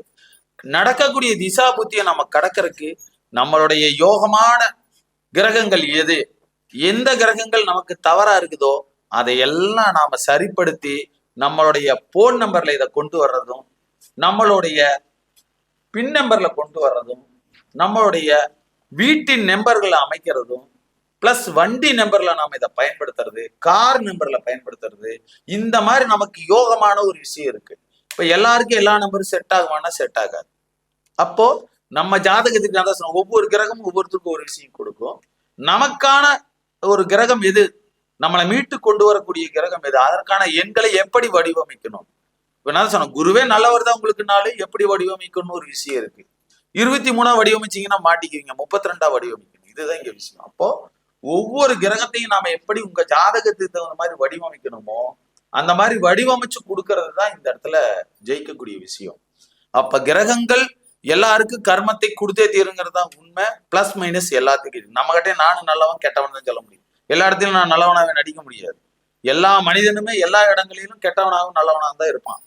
அவன் வெளிப்படுத்தக்கூடிய இடத்தையும் சூழ்நிலையை பொறுத்து தான் அது மாதிரிதான் கிரகங்களும் வேலை செய்யும். அப்ப நாம அதையெல்லாம் நாம இப்படி அப்சர்வ் பண்ணி இதை மாத்தி அமைச்சுக்கிட்டோம்னா நமக்கு கெட்டது தடுக்கப்படும். ஃபர்ஸ்ட் விஷயம் அதுதான், கெட்டது தடுக்கப்படும். கெட்டது நம்மளை விட்டு போயிட்டாலே நீ சரியாயிருவின்னு அர்த்தம். அவ்வளவுதான். நீங்க கெட்டது விலகுனா நல்லவனாக மாறிக்கொண்டு இருக்கிறோம் என்பது உண்மை. அப்ப கெட்டது விலக விலக நாம சரியானவனா மாறுறோம். சரியானவனா மாற மாற சரியான எண்ணங்கள் தோன்றும். சரியான எண்ணங்கள் தோன்றும் போது சரியான செயல்கள் நடக்கும். இவ்வளவுதான் விஷயம். அந்த செயல்கள் மூலமாக அந்த சரியான நிமிடத்துல சரியான நேரத்துல போகும்போது வெற்றி அது கரெக்டா போய் உட்காரும். இவ்வளவுதான் இந்த ராஜநிலை ஜோதிடத்தினுடைய சூட்சமம். இதுதான். அப்போ இங்க எல்லாரும் எடுத்தனையும் ஜெயிக்க போறது இல்லை. கொஞ்சம் கொஞ்சமா நம்மளை மாத்தும். எண்ணங்கள் மாறும். எண்ணங்களே கிரகங்கள் தான். அந்த கிரகங்களை எண்கள் மூலமாக கொண்டு வந்து அந்த எண்களின் மூலமான இயக்கத்தை நம்ம மனசுக்குள்ள விதைக்கிறோம். அவ்வளவுதான். நீங்க உங்க செல் நம்பரை சொல்லிக்கிட்டே இருங்க. அதை சொல்ல சொல்ல சொல்ல சொல்ல உங்ககிட்ட கிரகம் பேசிக்கிட்டே இருக்கும். இந்த எண்கள் பேசும். அதான் கிரகமா பேச வைக்கிறோம். சொல்றாங்கல்ல, எல்லா பாரம்பரிய ஜோதிடத்திலும் சரி, எல்லா ஜோதிடத்திலும் கிரகம் பேசுது, கிரகம் தான் சொல்லுது, கிரகம் தான் பண்ணுதுங்கிறான். அந்த கிரகம் என்ன மாத்துறோம், அவ்வளவுதான். அப்ப எந்த எண்ணம் நீ பேசணும்னு இருக்கு இல்லையா, கெட்டவனை போய் பேசிட்டே இருந்தீங்கன்னா என்ன ஆகும்? கெட்டதுதான் நடக்கும். இப்போ உங்க எண்கள் ஒருத்தர் நம்பர் கேட்ட நம்பர் சொல்றீங்க, அந்த நம்பர்ல கெட்ட எண் இயங்கும் போது உங்களுக்கு கெட்டதான் நடக்கும். நீங்க நல்ல நம்பரா அதை மாத்தி பேசுங்க, அப்ப சிறப்பா பேசு. நாங்க எல்லாரும் பாருங்க, எங்க ராஜநிலை ஜோதிடர் எல்லாருமே 10 நம்பரையும் 2 தான் பிரிச்சு பேசுவாங்க. பாத்திருக்கீங்களா? அப்படிதான் பேசுவாங்க. ஆனா நம்ம 5 நம்பரா சில பேர் பேசுவோம், சில பேர் ஒவ்வொரு நம்பரா பேசுவோம். இங்கே ரெட்டையை சேர்க்கிறோம்னா இங்க ஜாதகத்திலையும் சரி நம்ம வாழ்க்கையிலையும் சரி தனியா நின்று ஒருத்தனும் ஒண்ணும் பண்ண முடியாது. இந்த இயக்கமே அதுதான். சேர்க்கை தான் பலன். யோகம் என்பது என்ன? சேர்க்கைன்னு தான் நமக்கு சொல்லி கொடுத்துருக்காங்க. இந்த சூரியன் சந்திரன் சேர்க்கை தான் யோகமாகவே மாறுதுன்னு சொல்லியிருக்காங்க. யோகம்னா என்ன? சூரியனும் சந்திரனும் சேரும் போது ஒரு யோகம், 27 யோகம் நமக்கு கொடுத்துருக்காங்க இல்லையா? அந்த யோகங்கள் நமக்கு வேலை செய்யும். அப்ப இங்க கிரகங்கள் சேர்றது யோகம். ஆனா அது நல்ல விதமா சேர்ந்தா யோகம், இல்லைன்னா அவயோகம். அவ்வளவுதான் விஷயம். இப்படி சேர்ந்தா தட்டுனா கை சத்தம் வருது, இப்படி தட்டுனா எப்படி சத்தம் வரும்? 2 கை தான், 2 இணையுது. இப்படி தட்டுனா சத்தம், இப்படி சத்துனா சத்தம் வராது. இவ்வளவுதான் யோகம், அவயோகம். இவ்வளவுதான். இந்த யோகமா மாத்திட்டீங்கன்னா உங்க வாழ்க்கை செய்யும். அவயோகமா இருக்க வரைக்கும் அனுபவிக்கிறோம். அப்ப அந்த எண்களை சொல்றது கூட நம்ம நல்ல விதமா சொல்லணும். 2 சொல்லும் போது சேர்க்கை உருவாகும். இங்க ஆண் பெண் தான். எந்த உயிரினம் வந்தாலும் ஆண் பெண் இல்லாம எவனும் வாழ முடியாது. எந்த ஆணும் பெண்ணை சார்ந்தா வாழணும், பெண் ஆணை சார்ந்தா வாழணும். உயிரினங்கள் கூட அப்படிதான் இருக்கு. ஏன்னா நாய் கூட இல்ல, விலங்குகள் கூட அப்படிதான் இருக்கு. ஏன்னா இதுதான் இந்த பிரபஞ்சத்தினுடைய சக்தி. இதைத்தான் நமக்கு என்ன சொல்லியிருக்காங்க? திருச்செங்கோட்டில் இருக்கக்கூடிய சிவசக்தி அர்த்தநாரீஸ்வரரா நமக்கு இறைவன் காமிச்சிருக்காரு. சிவனும் பாதி, சக்தி பாதி. நம்ம உடம்பே அப்படிதான் இருக்குன்னு சொல்லியிருக்காங்க. எல்லாமே அப்படிதான். அப்ப இது எல்லாமே தாய் வழி கர்மா, தந்தை வழி கர்மாவாக இணைந்த ஒரு கர்மா நாம. இதான் உண்மை. அதனால இந்த கிரகங்களை இந்த எண்கள்ல நீங்க மாத்தி அமைச்சுக்கிட்டீங்கன்னா அருமையா வேலை செய்யும். இதை ஏகப்பட்ட பேருக்கு நாங்க கொடுத்துருக்கோம். அந்த அவர்களுடைய ஃபீட்பேக் உங்களுக்கு கண்டிப்பா கிடைச்சிருக்கும். ஏன்னா நம்ம ராஜநிலையில நாம நேரலையில பேசும்போதே அவங்க சொல்லிடுவாங்க. நாங்க நம்பரை பார்த்துட்டு சொல்லிடுவோம். கல்யாணம் ஆகலையா, குழந்தை இல்லையா, வேலை பிரச்சனையா, எல்லாத்தையும் சொல்லிடுவோம் எண்கள்லயே. ஏன்னா அந்த ஸ்தானங்கள் பிரச்சனை ஆகும் போது நீங்க அப்படிதான் இருப்பீங்க. அந்த மாதிரியான பர்ஃபெக்டா பலன் தரும். அதனால இந்த ராஜநிலை எண் கணிதம் என்பது மிக சிறந்த அரிய பொக்கிஷம். அது ஜோதிடர்களுக்கு மிக மிக பொக்கிஷம் என்னை பொறுத்த வரைக்கும். ஏன்னா நானும் படிச்சிருக்கோம், பலன் எடுக்கிறோம், பேசுறோம், வர்றோம். ஆனா ஈஸியா ஒருத்தரை பார்த்தோன்னே ஒண்ணு சொல்லலாம்னா இந்த எண்கள் அழகா வேலை செய்யும். அப்படித்தானுங்க ஐயா? அப்படிதான். ஏன்னா இதை மறுக்கிறதுக்கு யாருமே கிடையாது. ஜோதிடம் படிச்ச அத்தனை பேர் பலன் சொல்றதுக்கு இன்னைக்கு எத்தனை பாடம் படிக்கிறாங்க தெரியுமா? எத்தனை லட்சம் செலவு பண்றாங்க தெரியுமா? ஏகப்பட்ட லட்சம் செலவு பண்ணிட்டு கூட என்னால பலன் சொல்ல முடியல அப்படின்னு தத்தளிக்கிறாங்க. ஏன்னா அந்த கிரகங்களை புரிஞ்சுக்க முடியாத ஒரு விஷயம். புரிஞ்சாலும் வெளியே எப்படி சொல்றதுன்னு தெரியாம திணறாங்க. அவ்வளவுதான். நீங்க கரணத்தை படிங்க, யோகத்தை படிங்க, திசாபுத்தியை படிங்க, பாவகத்தை படிங்க, எல்லாத்தையும் படிக்கிறோம். கடைசியில பலன் கிடைக்க மாட்டேங்குது, தப்பா போகுது. ஆனா இந்த எண் கணிதத்துல அதே கிரகம் தான் வச்சிருக்கோம், அழகா பலன் சொல்லலாம், சிம்பிளா. இன்னைக்கு வகுப்பு சிறப்பா போயிட்டு இருக்கு. கிட்டத்தட்ட 22 பேராமா, 22 பேருக்கு மேல போயிட்டு இருக்கு இன்னைக்கு வகுப்பு. நாங்க ஒரு 16 பேர் தான் போட்டிருந்தோம். உண்மை அதுதான். ஒரு 16 பேர் தான் பண்ண முடியும், மண்டபம் கிடைக்கலன்னு சொல்லியிருந்தாங்க. ஆனா இன்னைக்கு நம்ம ஆபீஸ் ரூம்லயே 22 பேர் நிறைவா உட்கார்றதுக்கு இடம் இல்லாம அவங்க நாங்க வந்தே தீர்வுன்னு வந்துட்டாங்க. சில பேர் வேணாங்க ஐயா அடுத்த வகுப்பு சேர்ந்தா இல்ல பரவாயில்ல நான் ஏதோ ஒரு இடத்துல ஓரமாவது உட்காந்துக்கிறேன்னு படிக்கிறாங்க. ஏன்னா இந்த ராஜநிலை எண் கணிதம் ஒரு சில பேர் பாத்தீங்கன்னு வச்சுங்க, எங்ககிட்ட வந்து ஜாதகம் பார்த்து நம்பர் எடுத்து மாத்திட்டு நான் இதை படிக்கிறேன்னு சொல்லி திரும்ப வந்தவங்க நிறைய இருக்காங்க இங்க. ஏன்னா அந்த மாதிரி நிறைய இருக்காங்க. ஏன்னா அதை அனுபவிச்சு பார்த்துட்டாங்க, உணர்ந்ததுக்கு அப்புறம் அதை நாமளே கத்துக்கிட்டா என்னன்னு ஒரு மனநிலைக்கு வந்துட்டாங்க. ஏன்னா அது ஈஸியா இருக்கு, நம்பர் தானே அப்படிங்கிறாங்க. ஏன்னா இதுனா கிரகம், பாவகம், நட்சத்திரம், 108 பாதம், திசா புத்தி, பைத்தியமே முடிச்சுக்குது. கோச்சாரம் இதுல வேற, இதுல சனி பயிற்சி, குரு பயிற்சி, ராகு பயிற்சி, கேது பயிற்சி, அடராடா சூரிய பயிற்சி வரைக்கும் வந்துட்டான். சந்திரனை மட்டும்தான் பயிற்சி டெய்லி சொல்லிட்டு இருக்கோம். அப்படித்தானே? தினசரி ராசி பலன்ல எல்லா பயிற்சியும் கொள்றோம். எங்க நடக்குது? நமக்கு நடக்க மாட்டேங்குது. எல்லாமே சரிதான், ஆனா எப்படி கொண்டு வர்றதுன்னு தெரியல. எல்லா பயிற்சி ஆகிட்டே தான் இருக்கு, சுத்தி சுத்தி வந்துகிட்டே தான் இருக்கிறோம். 50 வருஷம் ஆச்சு, 50 வருஷமா சுத்திட்டு தான் இருக்குது கிரகம். குரு ஒரு வருஷம் சுத்துறானா 50 வருஷம் சுத்திட்டு தான் இருந்திருப்பான். அப்ப நாம எப்படி இருக்கிறோம் அப்படிங்கிற விஷயம் அங்க வரும். அதனால இந்த எண்கள் மூலமாக வடிவமைச்சுக்கிட்டீங்கன்னா உங்க வாழ்க்கை கண்டிப்பாக மாற்றம் உறுதி. இது கேரண்டியே கொடுக்குறோம் நாங்க வந்து. இல்லைன்னா வந்து ஒரு வருஷம் நாங்க வந்து பேக்கேஜோட தான் பாக்குறோம். உங்களுக்கு தெரியும் ராஜநிலை வந்து ஒரு வருஷம் பேக்கேஜா தான் ஐயா பாக்குறாரு. ஒரு வருஷத்துக்கு நீங்க இலவசமா எங்களை தொடர்பு கொண்டு நீங்க இதை வந்து கேட்கலாம், பலனை கேட்கலாம். ஏன் சொல்றேன்னா இன்னைக்கு ஜோதிடம் பார்த்துட்டு போயிட்டீங்கன்னா அடுத்த நாள் கூப்பிட்டா பதில் பேச மாட்டாங்க. அப்புறம் மறுபடியும் பணம் கட்டுன்னு தான் சொல்லுவாங்க. அவங்க கிட்ட லைவ்ல இருக்கணும், நீங்க போய் தொடர்ந்து அவங்க கிட்ட பேச முடியாது. இந்த மாதிரி நிறைய இருக்காங்க இன்னைக்கு. நம்ம ஜோதிட வித்வான்கள்ட்ட எல்லாம் பலனே பார்க்க முடியாம நிறைய பேர் இருக்காங்க. ஆனா இங்க அப்படி இல்லை. நீங்க ஒரு வருஷத்துக்கு என்ன கேள்வி கேட்டாலும் பதில் சொல்லப்படும் இலவசமாக. ஏன் நாங்க அது கேரண்டி கொடுக்குறோம். ஆனா நாங்க சொன்ன மாதிரி நீ செய்யலைன்னா நீங்களே என்னை கேட்க மாட்டீங்க, அவ்வளவுதான் விஷயம். ஏன்னா இங்க பின்பற்றுதல்ங்கிற ஒரு விஷயம் இருக்கு. உங்களையும் உங்க கர்மா ஆட்டி வைக்கும் இல்லையா? என்னதான் ஒருத்தனுக்கு வந்து இறைவன் சொல்றாரு இல்லையா, இவன் பாவம் ரொம்ப கஷ்டப்படுறானே இவனுக்கு ஒரு வாய்ப்பு கொடுன்னு சிவனும் சக்தியும் பேசின மாதிரி ஒரு பிச்சைக்காரனுக்கு கொண்டு போய் நல்லவனுக்கு ஒரு வறுமையில் வாடக்கூடிய ஒருத்தனுக்கு ஒரு பொக்கிஷத்தை கொடுங்க, அவன் உங்க பக்தன் தான் சொல்லி சத்தியமா சொல்றாங்க. அப்போ சிவன் இல்ல அவனுடைய விதி அதுதான் விட்டுரு அப்படிங்கிறாங்க. இல்ல அதெல்லாம் முடியாது, நீங்க அவனுக்கு பண்ணியே ஆகணும் அப்படிங்கிறாங்க. சரி அம்மா வற்புறுத்துன்னு அப்பா என்ன பண்ணுவாரு, சரி பரவாயில்ல விடு அப்படின்னு அவன் நடந்து போகக்கூடிய பாதையில நகையெல்லாம் கட்டி ஒரு மூட்டை போடுறாரு. இவன் அது வரைக்கும் நல்லாதான் வந்துட்டு இருப்பான். கிட்ட வந்துனே குருடன் எவ்வளவு கஷ்டப்படுறான், நம்மளுக்கு கண்ணு இல்லாம குருட்டுத்தனமா போய் பார்ப்பான்னு கண்ணை மூடிட்டு போறான். டெஸ்ட் பண்றான். அந்த இடத்துல அவனுக்கு ஒரு புத்தி கொடுக்குது. கண்ணை மூடிக்கிட்டே போறான். அந்த மூட்டையை தாண்டினதுக்கு அப்புறம் கண்ணை திறந்து பாக்குறான். அப்ப அந்த மூட்டை கிடைக்கல அவன் கையில. இதை சத்தியம்மா பார்த்துட்டு சொல்றாங்க, உண்மைதாங்க பார்வதி சொல்லிடுறாங்க. ஆமா அவனுடைய விதி அது. ஏன்னா இங்க இதுதான் இங்க எல்லாரும் வாழ்றோம். கிடைக்கக்கூடிய வாய்ப்புகளை தவற விடுறோம். தவற விட்டதுக்கு அப்புறம் நாம என்ன நினைக்கிறோம், அடரா போயிருச்சேன்னு நினைக்கிறோம். இப்ப உனக்கு வந்ததும் தெரியல போனதும் தெரியல, ரெண்டு நல்ல கண்ணாதான் இருக்கு. ஆனா கண்ணை மூடிட்டு அவன் போய் பிராக்டிஸ் பண்ணி பழகும்போது அந்த இடத்துல பொக்கிஷம் போயிடுச்சு. அந்த விதி அந்த இடத்துல உருவாக்கியது இறைவன். கிரகங்கள் அங்க உருவாக்கு. இந்த கர்மாங்கிறது இதுதான். ஒருத்தனுக்கு என்ன கிடைக்குமோ அதுதான் கிடைக்கும், கிடைக்காதுங்கிறோம். ஆனா கிடைக்கிற நேரத்தை தப்பா மிஸ் பண்ணிடுறங்கிறதா இங்க விஷயம். இப்ப நம்ம வந்து விதியை மாத்திரக்கல இங்க ஒரு விஷயம் இல்லை, அந்த விதி எப்படி வாழ்றங்கிறது இங்க விஷயம். இங்க யாரும் வந்து மாத்தவெல்லாம் முடியாது. அப்போ நல்ல காலகட்டத்துல நமக்கு ஒரு திசை கொடுப்பினை கொடுத்து லட்சக்கணக்கில் சம்பாரிச்சு கோடிக்கணக்கில் சம்பாரிச்சு இன்னைக்கு இழந்துட்டு உட்காந்துருக்கோம். ஏன்னா அதை சரியா பயன்படுத்தி வைக்காம மிஸ் பண்ணிட்டோம் அப்படின்னு.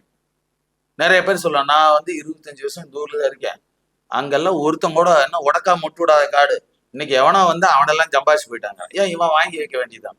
1000 ரூபாய்க்கு தான் வித்துது சென்ட் அப்படிமா, இல்ல ஏக்கராவே 10,000 ரூபா தான் அப்படிமா. ஏன் நீ வாங்கி வைக்க வேண்டியதானே? கொடுப்பனை வேணும் நமக்கு, அதை அனுபவிக்கிறதுக்கு யோகம் வேணும். பக்கத்திலேயே வித்தாலும் நீ வாங்க முடியாது. ஏன்? நமக்கு கொடுப்பனை இல்லை. அப்ப இதெல்லாம் தவற விட்ட காலங்களை நம்ம வந்து இங்க சரிப்படுத்தலாம். இதுக்குதான் இந்த ஜோதிடம். தேவையில்லாததுக்கெல்லாம் ஜோதிடம் பார்க்கவே கூடாது. உண்மையதுதான். அனாவசியமா சோறு திங்கிறதுக்கு அந்த பக்கம் போற இந்த பக்கம் போறதுக்கெல்லாம் இல்லை. இது வந்து மிக நுட்பமான விஷயம். தேவையில்லாத இதை பயன்படுத்தவே கூடாது. சரிங்களா என்று சொல்லி இந்த ஜோதிடத்தினுடைய மிகப்பெரிய விஷயங்களை எல்லாம் நான் உங்ககிட்ட இன்னைக்கு பகிர்ந்திருக்கிறேன். இதுல இந்த ராஜநிலை எண்களை எப்படி பயன்படுத்துறங்கிறதையும் நான் சொல்லியிருக்கேன். ஏன்னா நம்ம சில எண்கள் நல்லாவே செயல்படும். நான் 29 92 சிறப்புன்னு சொல்லியிருந்தேன். ஆனா 83 38 சுத்தமா ஆகாதுன்றோம். ஏன்னா அந்த சேர்க்கையும் பிரச்சனைகள் அந்த திசாபுத்திகள் பிரச்சனை பண்ணும். அந்த மாதிரி ஒவ்வொரு திசாபுத்திக்கு தகுந்த மாதிரி நம்ம எண்களை மாற்ற வேண்டியது இல்லை. நாங்க ஏன் ஜாதகம் பார்த்துட்டு நம்பர் தர்றோம் அப்படின்னா, ஒவ்வொரு திசைக்கும் நீங்க வந்து நம்பர் மாத்திட்டு இருக்க முடியாது. அப்போ உங்க ஜாதகத்தையே வடிவமைச்சு அந்த ஜாதகத்துக்குள்ள இருக்கக்கூடிய நல்லதெல்லாம் எடுத்து மைனஸை தவிர்த்து உங்களுக்கு ஒரே நம்பரா பர்மிட் நம்பரா தான் கொடுக்குறோம். சொன்னாரு நம்பர் எடுக்கிறதுக்கு அதிகமான செலவாகுது அப்படின்னா, இதெல்லாம் உங்க கேபிட்டல், உங்க வாழ்க்கையினுடைய கேபிட்டல் பண்றீங்க. எத்தனையோ செலவு பண்றீங்க.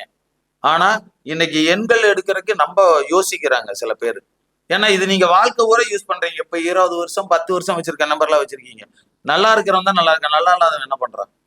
அதை மாத்தி நீங்க முதலீடா மாத்துறோம். அவ்வளவுதான் விஷயம். முதலீடா மாத்தி உங்களுக்கு தான் நம்பரை கொடுக்குறோம். நாங்க ஒன்றும் வச்சுக்கலையே. இன்னைக்கு பலன் சொல்றேன்னா ஜாதகம் பாக்குறீங்க, நாங்க பலன் சொல்லி முடிச்சிடறோம். அதுக்கப்புறம் நீங்க எங்கிட்ட எப்படி கேட்க முடியும். ஆனா ராஜநிலை அப்படி இல்லையே. நீங்க எடுக்கக்கூடிய நம்பர் உங்க கூட தான் கொடுக்கணும். நீங்க தான் யூஸ் பண்றீங்க. அப்ப நீங்க தான் பலன் அனுபவிக்க போறீங்க. ஒரு வண்டி நம்பர் கேட்கறீங்க, வண்டி நம்பர் நீங்க தான் பாக்குறீங்க. உங்க நேம மாத்திரம், நேமுக்கான பலன் நீங்க தான் அனுபவிக்கிறீங்க. எல்லாமே உங்களுக்கு தான். நீங்க போடக்கூடியது எல்லாமே இங்க கேபிட்டல், அனைத்துமே உங்களுடைய மூலதனம் தான். இதன் மூலமா நீங்க குரோத் ஆகுறீங்க. அவ்வளவுதான் விஷயம். அதனால இந்த ராஜநிலை எண்கணித ஜோதிடம் என்பது மிகப்பெரிய பொக்கிஷம். இது எல்லாருக்கும் கிடைக்காது, அதையும் சொல்லிடுறேன். அதனால அதிர்ஷ்டமும் நல்ல மனதோட இருக்கிறவனுக்கு தான் இந்த விஷயம் கிடைக்கும். ஐயா அடிக்கடி சொல்லுவாரு, என்ன சொல்லுவாருன்னா, காஞ்சி மகா பெரியவர் மூலமா தான் நான் இந்த விஷயங்களை பண்ணிட்டு இருக்கேன். இந்த மகா பெரியவருடைய ஆசீர்வாதம் இல்லாம இங்க யாரு வந்து என்னைய தொடமாட்டாங்க அப்படின்னு சொல்லுவாரு ஒரு வார்த்தை. இங்கதான் யோகம், இதுதான் குரு. அதான் ஒரு நல்ல விஷயம் ஒருவனுக்கு கிடைக்கணுங்கிற போதுதான் அவனை ஒரு நல்லவங்கிட்ட கொண்டு வந்து சேர்த்தோம், இல்லைன்னா சேர்த்தாது. நிறைய பேர் என்கிட்டே சொல்லியிருக்கிறாங்க, நான் இத்தனை பரிகாரம் பண்ணிட்டு இத்தனை ஜோதிடர்கிட்ட பணத்தை கொடுத்து இழந்துட்டேன் அப்படின்னாங்க. எதுக்கு கொடுத்தான்னு எனக்கு தெரியல. இதுக்கெல்லாம் எதுக்கு கொடுத்து அப்படின்னா, கொடுத்துட்டு அப்படிங்கிறாங்க. ஏன்னா அவர்களுக்கு கர்ம வினைகள் அவ்வளவு இருக்கு. அப்ப நம்மளை நாடி வரும்போது அவனுக்கான தலைவிதி நிச்சயமாக மாறும். நம்ம கிட்டையும் வந்து ஒருத்த மாறாம போறான்னா அவன் தலைவிதி எப்படி இருக்குன்னு பாத்துக்க வேண்டியதுதான். அது இறைவனுடைய ஆசீர்வாதம் தான். ஏன்னா நம்ம கிட்டே வந்து ஒருத்தர் மாறல அப்படின்னா அவரே சொல்லிடுவார், நான் தாங்க ஏன் தப்புன்னு அவரே சொல்லிட்டு போயிடுவார். இதான் உண்மை. அதனால நல்ல விஷயங்களை தேடி வந்து கத்துக்கிறது உண்மை. அதை எல்லாரும் பயனடையணும். இந்த ராஜநிலை ஜோதிடத்தை நமக்கு கொடுத்த ராஜசேகர் ஐயாவுக்கு மீண்டும் நன்றிகளையும் வணக்கத்தையும் சொல்லி, அவருக்கு அளித்த அவருடைய குருவுக்கு நாம நன்றி சொல்லிக்குவோம். ஏன்னா நாம வந்து இதெல்லாம் நமக்கு கிடைக்கிறது ஒரு மிகப்பெரிய விஷயம்தான். இந்த ராஜநிலை மூலமாக நானும் நிறைய விஷயங்கள் அனுபவிச்சிருக்கேன். இப்ப நாம இந்த ராஜநிலை ஜோதிடத்துக்குள்ளதான் இருக்கேன்னு தெரியும் அலுவலகத்துல. இப்ப நான் இங்க வந்ததுனாலதான் நான் இந்த விஷயங்களே பயன்படுத்துறேன். நான் ஐயா கிட்ட படிச்சதுக்கு நான் மேற்படி சொன்ன மாதிரி என்னுடைய யோக காரணம் தான். என்னை அவரா தொடர்பு கொண்டு விட்டார். இவர் யாருன்னு கூட எனக்கு தெரியாது. ஏற்கனவே சொல்லி இருப்பேன் பழைய வீடியோல. ஐயாவை யாருன்னு எனக்கு தெரியாது. ஐயா பவானி இருக்காரு, நான் ஈரோட்டில் தான் இருக்கேன். ஆனா நான் எனக்கு எதுவுமே தெரியாது. ஆனா என்னையும் அவர் கூப்பிட்டார். ஏதோ ஒரு இடத்துல இருந்து என்னை இயக்கிச்சது. அவர் சொன்ன மாதிரி ஏதோ ஒரு ஆசீர்வாதம், இறைவனுடைய கருணை என்னை இயக்கிச்சு. நான் படிச்சேன், மறுபடியும் போனேன், திரும்ப என்னை அழைச்சது. நான் இங்க இருக்கணுங்கிறது விதி எனக்கு, அவ்வளவுதான். இது என்னைக்கு அந்த கொடுப்பனையோட இருக்கணும்னு இறைவனையும் குருமாரையும் வேண்டி இந்த வாய்ப்புக்கு எனக்கு கொடுத்த அனைவரையும் நன்றியும் வணக்கத்தையும் கூறி விடைபெறுகிறேன். ரொம்ப நன்றி. ராஜநிலையில் வெற்றி பெற என்னென்ன சூட்சமங்கள் உள்ளது, அதை எப்படி இயக்குவது, இதனை இயக்கி வெற்றி பெற வைக்க திசா புத்திநாதர் எப்படி செயல்படுகிறார் என்ற கருத்தை மிக சிறப்பாக விளக்கி கூறிய பாரம்பரிய ஜோதிட ஆசிரியர் ராஜநிலை ஜோதிடர் உயர் திரு கே பசுபதி ஐயா அவர்களுக்கு மனமார்ந்த நன்றிகள்.